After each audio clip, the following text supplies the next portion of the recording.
Hello, I'm Leslie with Cylon Rolling Acres, and today I'm going to share with you a pretty cool resource from USDA's NRCS office, and this is the Web Soil Survey.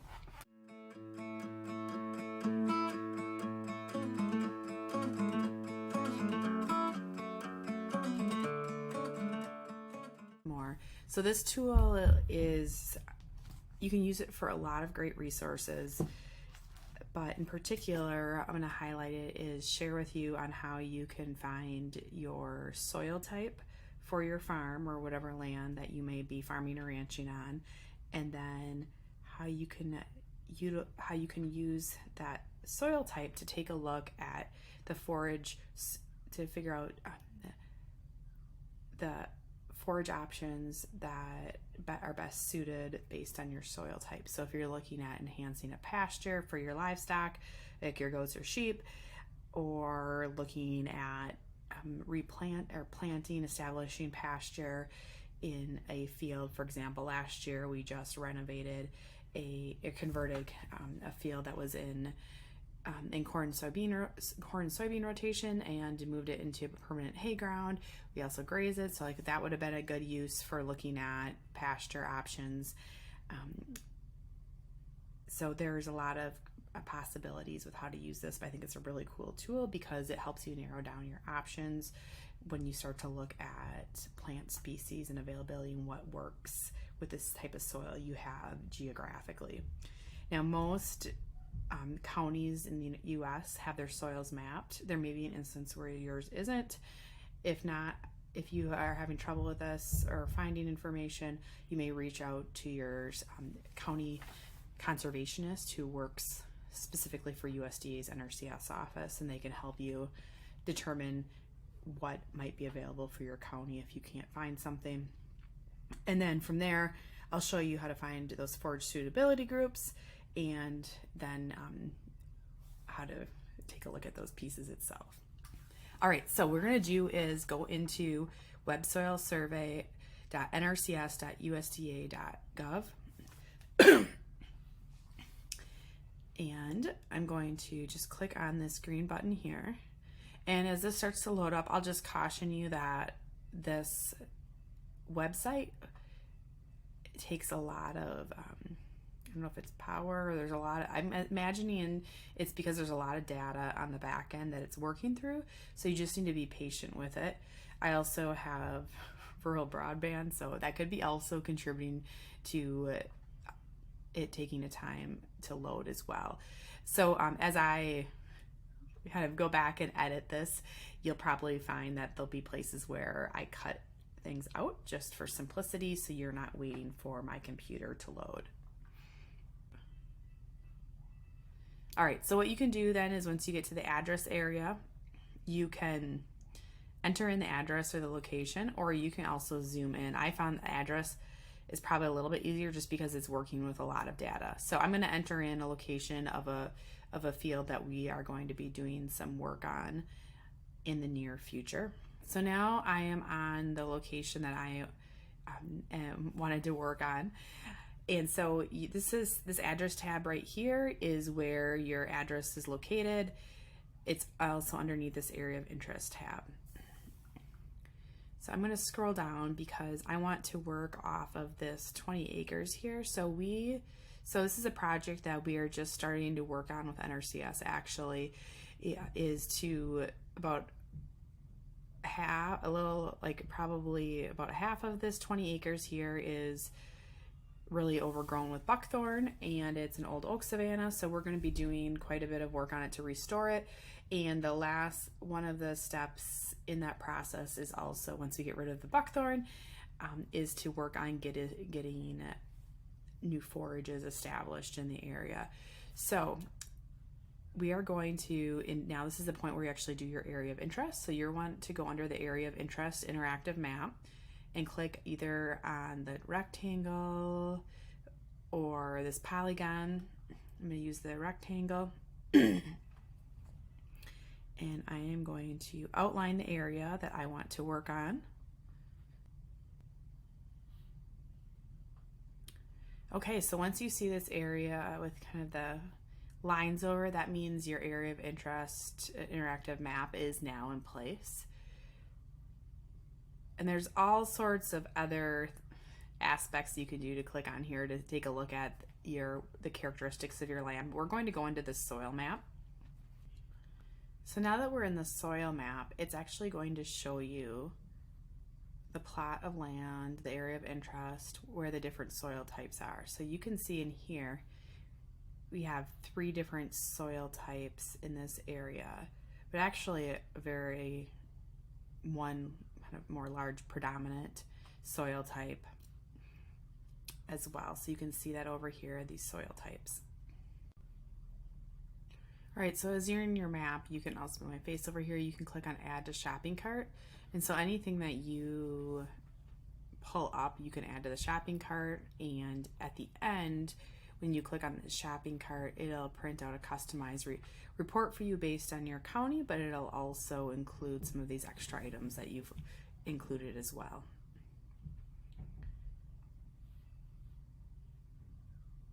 So the nice thing of a map like this is that you get a feel of the different soil types, so you can actually plan for your pasture renovations, taking into account the different soil types. You may even want to do your plantings different based on soil in different areas, or look for forages or plant species that will do well in a multitude of different soil types that you have in your area. All right, so now we're in the Soil Data Explorer tab. We'll move over to the Soil Reports. Okay, now that we're into the Soil Reports, you're going to go into Land Classifications and then Forage Suitability Groups. Okay, so you're going to click on View Soil Report. And then down here, you'll get a listing of your soil types along with the Forage Suitability Group number and the Forage Suitability Group name. Now this is the suitability number that you'll want to make sure you take note of, so you can either write that down or print it off, and you can click here for a printable version, or if you click on this, add to shopping cart, it will add to that report that you can print off at the very end of your time on here.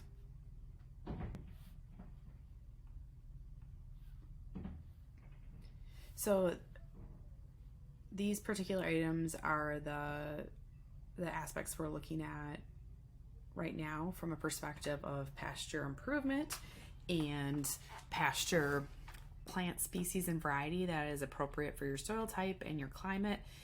You can spend a lot of time in here digging into more characteristics of your soil and the possibilities of how you might be able to manage it just based on some of this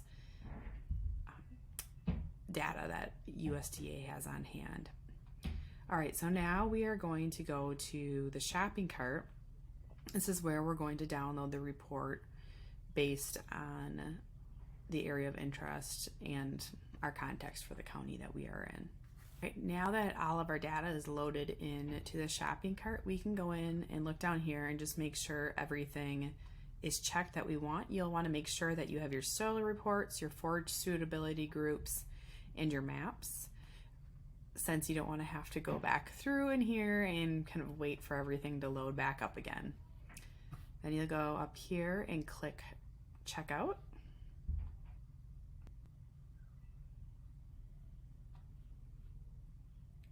All right, so here is an example of what your custom report might look like. Obviously, this is particular to the site that you set up. So it has a map of your location. It gives you some more background information. And this is nice, especially if you want to be able to have access to the maps. So we have a map of the field where I created the report based on these soil types. I have a legend that outlines a little bit more about the soil type itself. little bit more discussion on here about the soil type, an area that kind of gets into a little bit more detail about the soil type itself. And this covers, so in this instance we had 3 soil types. It covers all 3 soil types in here. And then because we included the Forage Suitability Groups, it includes the Forage Suitability Groups as well. And so this is the area that is really useful for the purpose I talked about planting your pastures. And so what we're going to do next is we are going to copy this Forage Suitability Group number. And there's a couple ways that we can go ahead and find this. So we are going to go back over to the Web Soil Survey page, and we are going to go to this eFotg guide.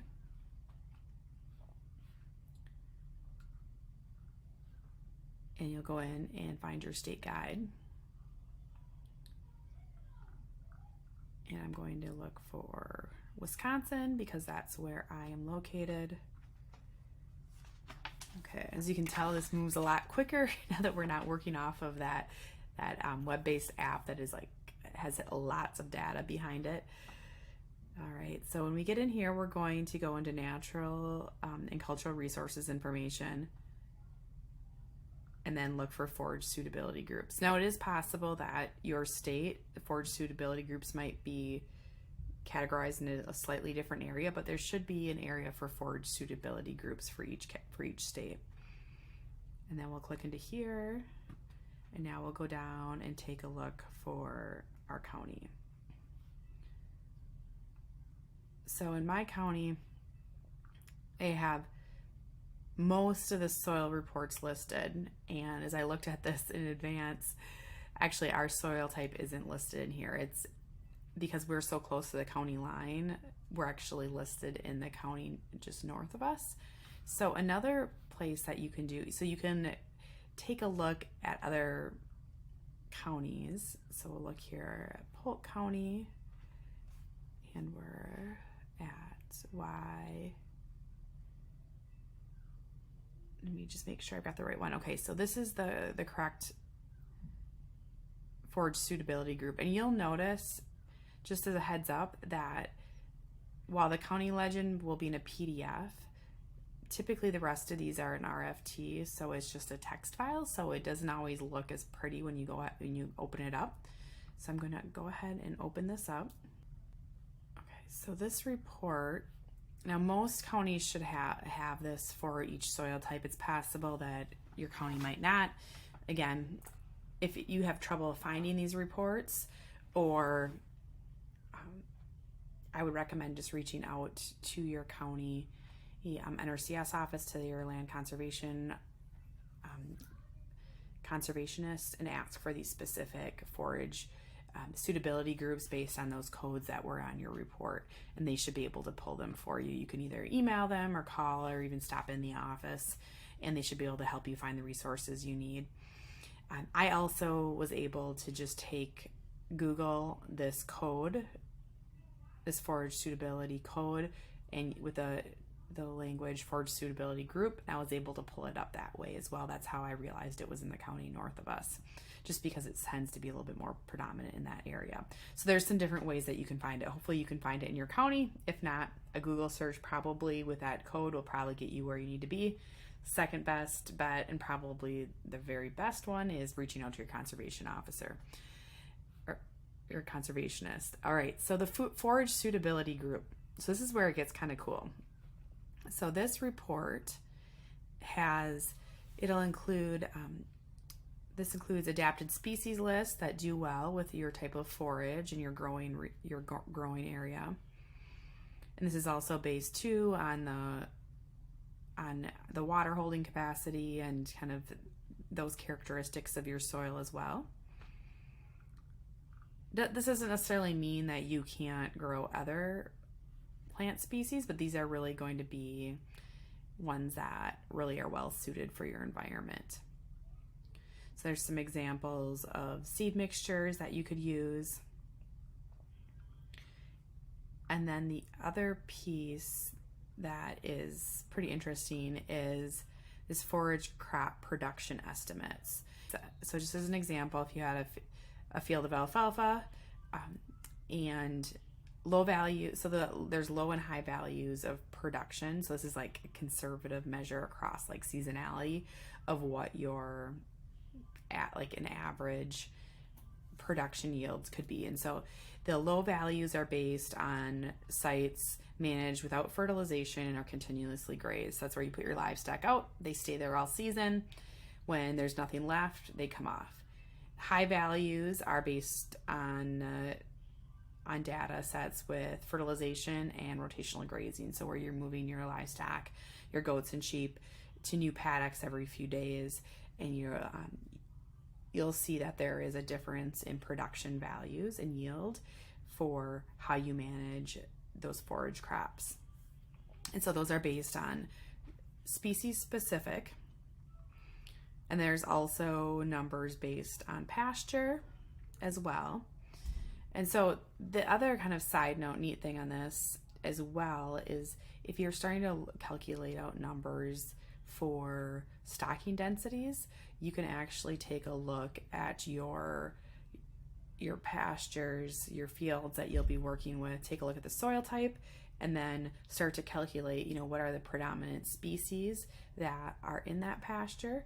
And then you can start to take an average, do percentages on basic, what those, your dominant species are, and start using these calculations to figure out roughly what your available forage is for the season. And again, you can use those numbers to calculate your stocking rate. And I have another blog post that talks about stocking rates that I can link to below in the description as well. It also includes seeding guidance as well based on seasonality and soil type.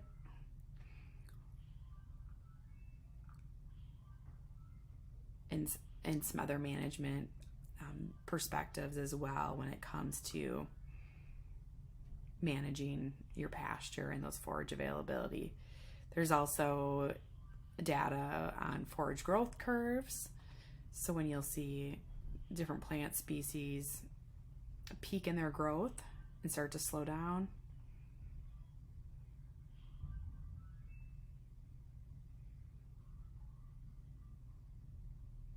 And so you can get a really good idea of like how that like a certain mix might work, or whether you're planning, or you can use this as a tool to really assess what you have already of predominant species and get a better gauge on utilization numbers if you're looking at doing some calculations. We've got more numbers here. You can see there's just a lot of good data that's included in here as well. And so of course there's also frost and kind of spring and fall freeze data, precipitation data, and some other soil interpretation data as well. So as you can tell, this is like really rich with resources. So you can, again, so just as a recap, you'll find this is a Forage Suitability, make sure I get it right, Forage Suitability Group. And when you pull your soil type from the web soil survey, you'll want to make sure you get your forage suitability reports based on your soil type, and then that code that goes with the forage suitability group is what you want to look for, so it can give you this. You can get this report with all this data based on your specific soil type and your geography. And so after this, I will put in the link below a number of the links on where to access this, and I'll also have more details on my blog, Grazing with Leslie. Again, link will be down below, so if you want to follow up with more details or also learn more about some other resources for goat pastures, you can find